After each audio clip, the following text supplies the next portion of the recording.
नमस्कार A24 news में आपका स्वागत है। मैं हूं रूबी सिंह। सबसे पहले नजर डालते हैं आज की हेडलाइंस पर। अलवर में शहर कांग्रेस कमेटी ने जर्जर सड़कों के विरोध में अनोखा प्रदर्शन किया। कार्यकर्ता फावड़ा, तसला और सीमेंट लेकर सड़क पर उतरे तथा गड्ढे भरते हुए सरकार, नगर निगम और प्रशासन के खिलाफ नारेबाजी की। कांग्रेस नेताओं ने आरोप लगाया कि बरसात में बदहाल सड़कों से हादसों का खतरा बढ़ गया है। उन्होंने जल्द मरम्मत नहीं होने पर व्यापक आंदोलन की चेतावनी भी दी है। किस चीज को लेकर आज विरोध प्रदर्शन किया गया? आज ये विरोध प्रदर्शन इस चीज को लेकर किया गया है। पूरे शहर के अंदर पिछले दिनों सर्वे रिपोर्ट में आया था, पूरे शहर के अंदर 500 से ज्यादा गड्ढे इस शहर के अंदर व्याप्त हैं। परंतु जो शहर के अंदर 500 से ज्यादा गड्ढे हैं वो सिर्फ एआई रिपोर्ट में बड़े बड़े रोडों के हैं। सही मायनों में पूरे शहर के अंदर 5000 से ज्यादा गड्ढे हैं। और इन गड्ढों को देखते हुए अलवर शहर, जिस तरह उदयपुर को झीलों की नगरी कहा जाता है, उस तरह अलवर शहर कहा जाने लग गया। और इसको देखकर हमारा इस तरह का ये है कि अगर प्रशासन अगर अभी नहीं सुनता है, शहर के गड्ढों को नहीं भरता है, तो जो भी कार्यकारी एजेंसी होगी उसके वहाँ, चाहे वो नगर निगम हो, यूआई हो, चाहे पीडब्ल्यूडी हो, शहर कमेटी जाके उनके दफ्तर पे ताला लगाएगी। अलवर शहर की जनता के खून पसीने का जो पैसा है, उस पैसे को ये सरकार सिर्फ दलालों में, ठेकेदारों में बांट कर मिली भगत करके अलवर की जनता को पूरा परेशान कर रखा है। पूरे शहर को कीचड़ में कर रखा है, नाली में कर रखा है। पूरे शहर में क्राइम के मामले में अलवर शहर नंबर 1 पे आ चुका है। शादी पार्टी विवाह उत्सव के लिए अलवर में एक ही नाम, दिनेश साड़ी भंडार, गंडूरा वाले मालन की गली। हमारे यहाँ ब्राइडल लहंगा चुन्नी, लेस वाली हैवी साड़ी, मीनावाटी लहंगे, ओढ़नी, खाली लहंगे, खाली चुन्नी, राजपूती बेस, चुनरी ओढ़नी, चुनरी साड़ी और लहंगे व बनारसी लहंगे भी मिलते हैं।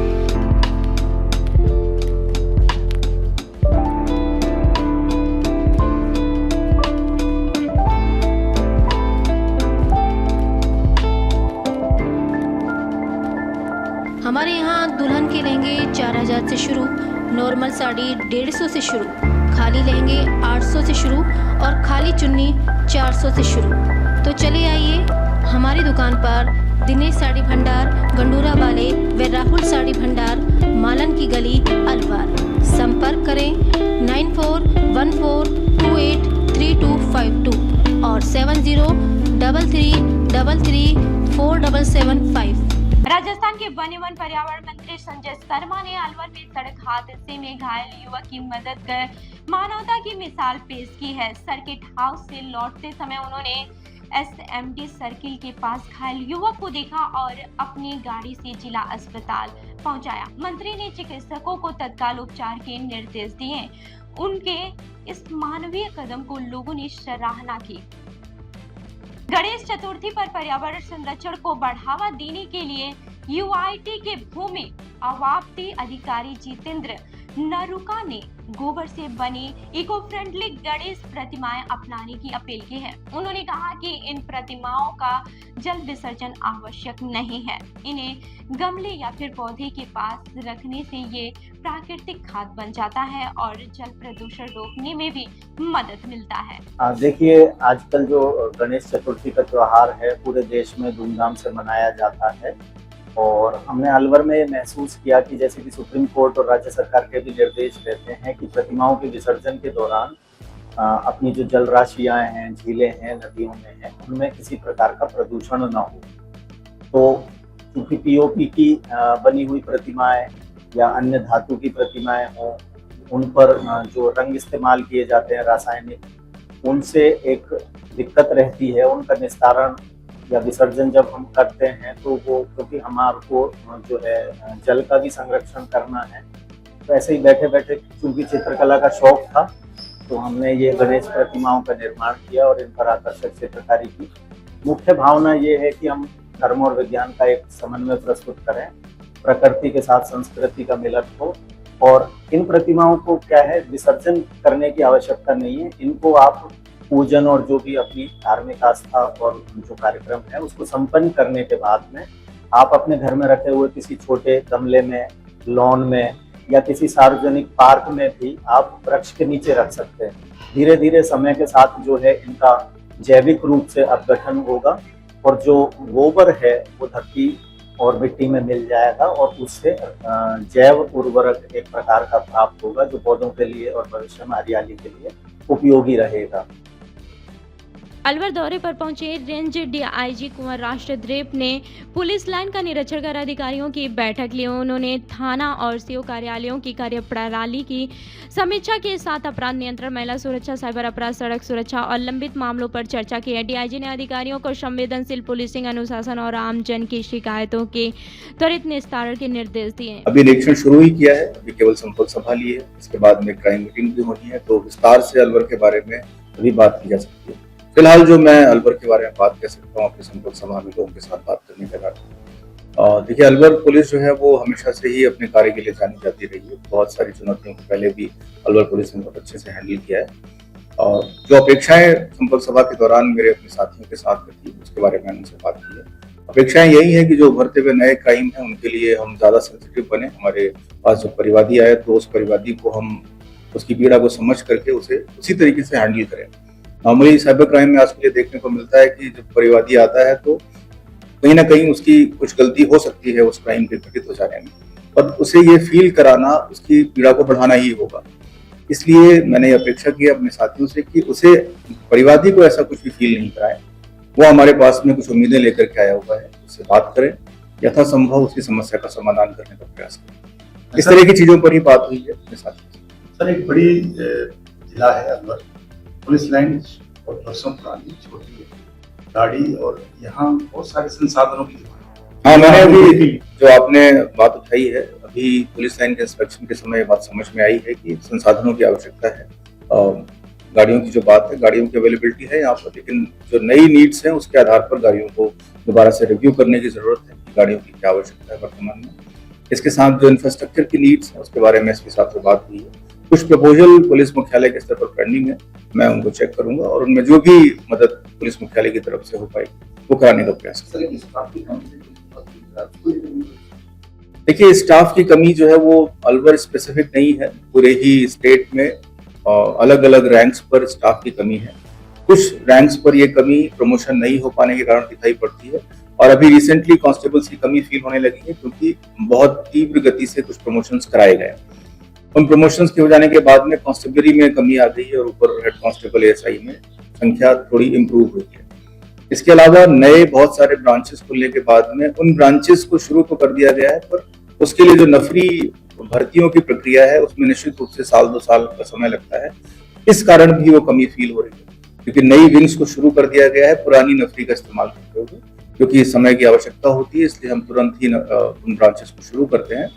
पर उन ब्रांचेस में जो रिक्रूटमेंट होकर के लोग आने थे उनमें भर्ती की जो प्रक्रिया है उसमें 1-2 साल का समय लगता है, उसके बाद में नफरी में इम्प्रूवमेंट।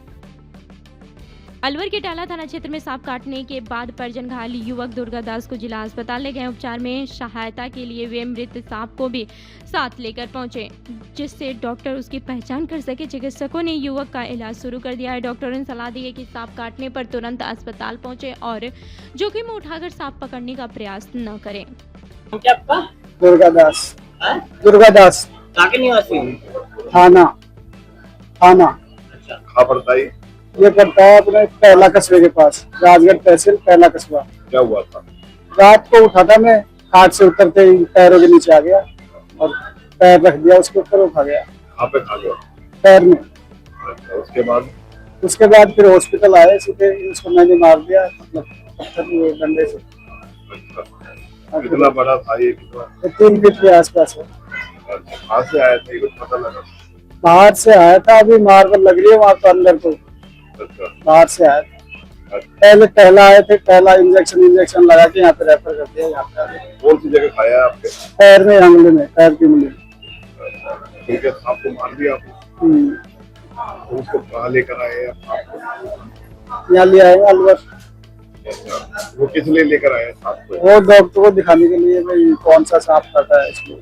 आपके बताए कौन सा सांप है? अब मैं तो इतना जानता नहीं इसके बारे में कौन सा है, लेकिन देख के तो ऐसा लग रहा है कोई जैसे बिना जहरीला हो। अच्छा, क्या काम करते हैं? मैं तो यूट्यूबर हूँ, एक यूट्यूब चैनल है। अलवर के राजगढ़ थाना क्षेत्र के दलालपुर निवासी 32 वर्षीय सिक्योरिटी गार्ड प्रकाश चंद मेड़ा की जहरीली दवा के सेवन के बाद उपचार के दौरान मौत हो गई। वे एक निजी कंपनी में कार्यरत थे। परिजन गंभीर हालत में उन्हें राजीव गांधी सामान्य चिकित्सालय लेकर पहुंचे, लेकिन इलाज के दौरान ही उनकी मृत्यु हो गई। पुलिस ने मामला दर्ज कर जांच शुरू कर दी है। अलवर में कम्युनिस्ट पार्टी ने बिजली बिलों में अतिरिक्त चार्ज लगाए जाने के विरोध में बिजली विभाग कार्यालय के बाहर प्रदर्शन किया। पार्टी नेताओं ने सरकार और विभाग पर आम उपभोक्ताओं पर आर्थिक बोझ बढ़ाने का आरोप लगाया है। शहर सचिव तेजपाल सैनी ने अतिरिक्त शुल्क तत्काल वापस लेने की मांग की और चेतावनी दी है कि राहत नहीं मिलने पर आंदोलन तेज किया जाएगा। हम यहाँ बिजली विभाग पर आए हैं। बिजली विभाग ये इस तरह के नोटिस ये जारी कर रहे हैं उपभोक्ताओं का, और सिक्योरिटी के नाम से तो वो महीने का जमा करा रहे हैं।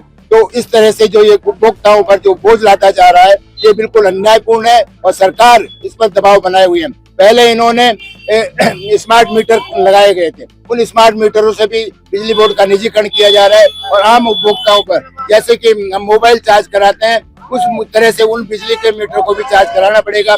जब भी आपका चार्ज खत्म हो जाएगा रात को 12 बजे भी बिजली चली जाएगी और वो वहीं से कनेक्शन वगैरह काट देंगे। तो इस तरह की जो स्थितियां जो पैदा कर रहे हैं ये आम जनता के लिए बिल्कुल मारामारी का काम हो रहा है। आम जनता को रोजगार नहीं है, बेरोजगारी है, महंगाई ऊपर से बढ़ रही है, सरकार बढ़ा रही है। यानी जहां सरकार को आम जनता को राहत देनी चाहिए थी वो राहत न दे करके और आम जनता पर आर्थिक बोझ लादे पे जा रही है, जिससे आम जनता बिल्कुल त्राहिमाम है, बिल्कुल परेशानी की स्थिति में है। उसका समाधान किया जाना चाहिए।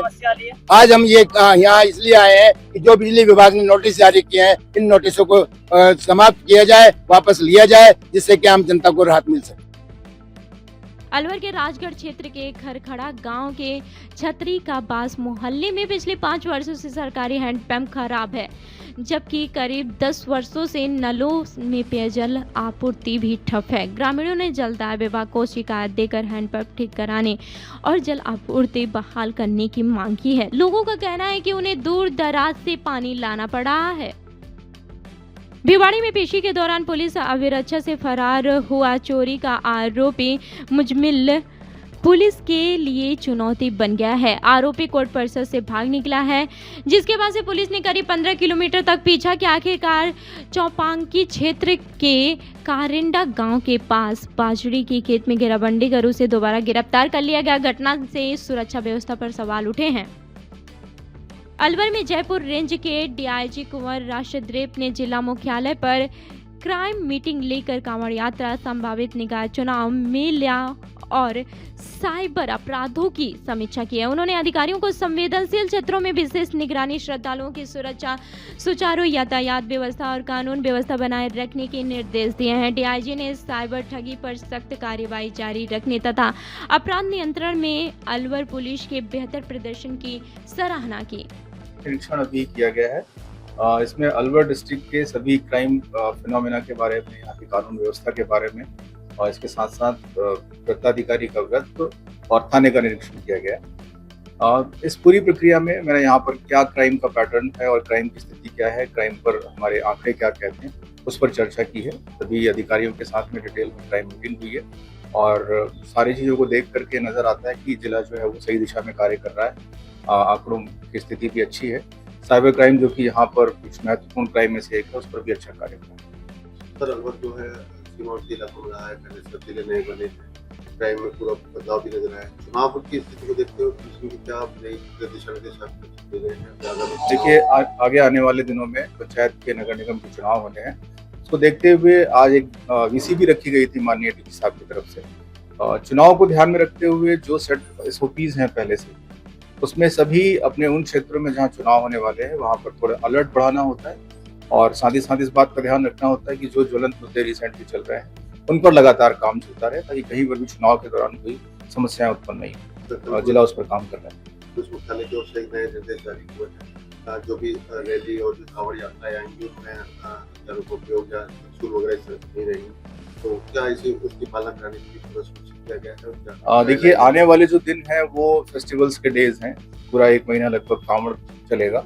इसके अलावा कुछ और त्योहार भी जो आने वाले हैं, उन सभी समय पर किस तरीके से अपने क्षेत्र में शांतिपूर्ण तरीके से सभी मेले संपन्न हो जाए इसके बारे में डिटेल में निर्देश जारी किए गए हैं पुलिस मुख्यालय की तरफ से, और हम अपेक्षा करते हैं पुलिस मुख्यालय की तरफ से, मैं रिक्वेस्ट भी करना चाहूँगा कि इन सभी मेलों में पूरी संवेदनशीलता के साथ में और निगरानी रखते हुए और लोगों को सहयोग करते हुए मेलों को संपन्न कराया। क्या क्या पाबंदियां सर इसमें करने के लिए हैं? देखिए, पाबंदियां नहीं है, पर्पस ये है कि जो भी धार्मिक कार्यक्रम होने वाले हैं उसमें किसी भी तरीके की कोई ऐसी चीज नहीं हो जो किसी धर्म विशेष को किसी भी तरीके से आहत करती हो।